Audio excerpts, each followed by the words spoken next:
আসসালামু আলাইকুম। আমরা দেখব এই কার্তেশীয় স্থানাঙ্ক ব্যবস্থার মাধ্যমে কিভাবে একটা কার্তেশীয় সমীকরণ থেকে কিভাবে পোলার সমীকরণে কনভার্ট করা যায়, বা একটা পোলার সমীকরণ থেকে কিভাবে কার্তেশীয় সমীকরণে কনভার্ট করা যায়, সেটা আমরা ম্যাথ দেখবো আজকে। তাহলে x square plus Y square minus a 2ax সমান সমান 0 সমীকরণকে, এটা হচ্ছে কি কার্তেশীয় সমীকরণ। তাহলে এত কার্তেশীয়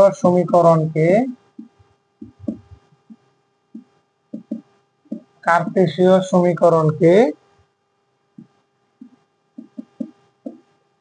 পোলার সমীকরণে রূপান্তর করো।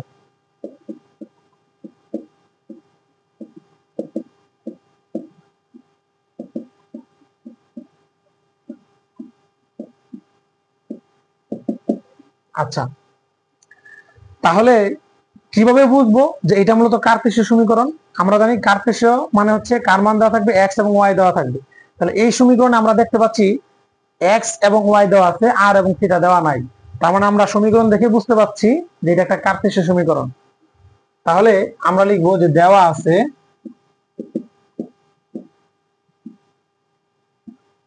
X square plus Y square minus 2ax।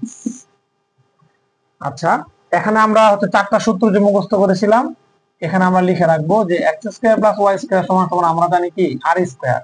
ওকে, আর এক্স সমান সমান আমরা জানি কত, আর কস থিটা। ওয়াই সমান সমান আমরা জানি আর সাইন থিটা। তাহলে এখানে আমরা যদি মান বসাই দেই, আচ্ছা, পোলার সমীকরণে রূপান্তর বলতে এখানে এই সমীকরণে কি এক্স এবং ওয়াই থাকা যাবে না। তার মানে এক্স এবং ওয়াই এর পরিবর্তে আমরা কি করব, আর এবং থিটা দ্বারা রিপ্লেস করব। তাহলে পোলার সমীকরণে আমার কনভার্ট হয়ে যাবে। তাহলে x square plus Y square সমান আমরা জানি কত, আর স্কোয়ার মাইনাস 2a।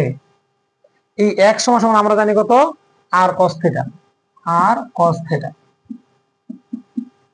আমাদের আনসার কিন্তু মূলত এখানে শেষ, কারণ আমার হচ্ছে বলছে পোলার সমীকরণে রূপান্তর করার জন্য। তো আমার রূপান্তর হয়ে গেছে। আমরা দেখতে পাচ্ছি যে এই সমীকরণে এক্স এবং ওয়াই নাই, তার মানে রূপান্তর হয়ে গেছে।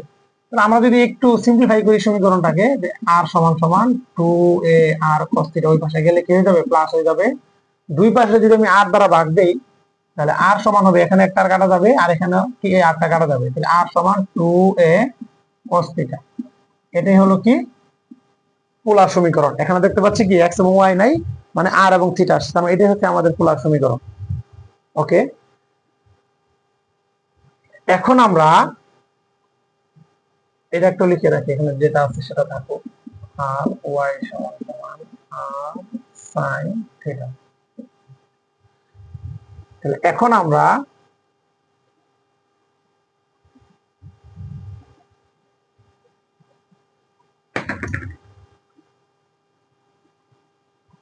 r into 1 plus cos theta equal 2।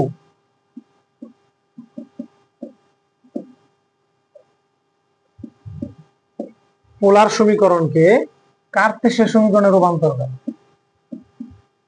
কার্তেশীয় সমীকরণে রূপান্তর করতে বলছে। মানে এই সমীকরণটা হচ্ছে পোলারে আছে, যে এত পোলার সমীকরণকে কার্তেশীয় সমীকরণে রূপান্তর করো। তার মানে এই সমীকরণ দেখি বুঝতে পাচ্ছি যে এটা একটা পোলার সমীকরণ। কিভাবে? কারণ এই সমীকরণে আর এবং কি দেওয়া আছে, আর এবং থিটা দেওয়া আছে, এক্স আর এবং ওয়াই কিন্তু দেওয়া নাই। তো এখন আমাকে রূপান্তর করতে বলছে কি কার্তেশীয়, তার মানে আর এবং থিটাকে আমার এক্স এবং ওয়াই দ্বারা রিপ্লেস করতে হবে। তাহলে আমরা লিখি যে আর 1 প্লাস কস থিটা ইকুয়াল হচ্ছে 2। তাহলে আমরা যদি আর দ্বারা গুণ দেই, তাহলে আর প্লাস আর কস থিটা সমান হচ্ছে 2। তাহলে আর সমান, আমি যদি আর কস থিটাকে ওই পাশে রিপ্লেস করি, তাহলে আর কস থিটা। তাহলে আমরা জানি আর সমান আমরা কি জানি, এটা যদি রুট করি তাহলে আর সমান আমরা জানি X square plus Y square 2। আর এখন আর কস থিটা সমান আমরা কি জানি, এক্স জানি।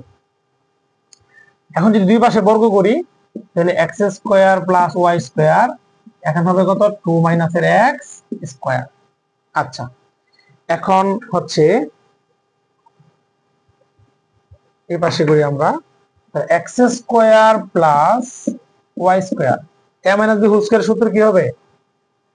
এ square minus a 2ab plus b square, তাহলে x square plus Y square সমান 4 মাইনাস এর 4x প্লাস এক্স স্কোয়ার। দুই পাশে কি আছে? এক্স স্কোয়ার আছে, আমরা জানি কাটা যাবে সেটা, তাহলে ওয়াই স্কোয়ার সমান সমান 4 মাইনাস এর 4x। বা এটা যদি আরো সিম্পলিফাই করে লিখি, যদি তাহলে মাইনাস এর 4x প্লাস এর 4, তাহলে ওয়াই স্কোয়ার সমান সমান মাইনাস যদি কমন নিই আমি, মাইনাস 4 যদি কমন নেই, তাহলে কি হবে? x মাইনাস এর 1। এটা হবে আমার আনসার। বা এখানে আনসার দিলে হবে, কোনো সমস্যা নেই, এক জায়গায় দিলেই হবে। তাহলে আমরা কোন সমীকরণ যদি কার্তেশীয়তে দেওয়া থাকে সেটাকে আমরা পোলার রূপান্তর করতে পারবো, এবং কোন সমীকরণ যদি পোলারে দেওয়া থাকে সেটাকে আমরা কার্তেশীয়তে রূপান্তর করতে পারবো। Thank you.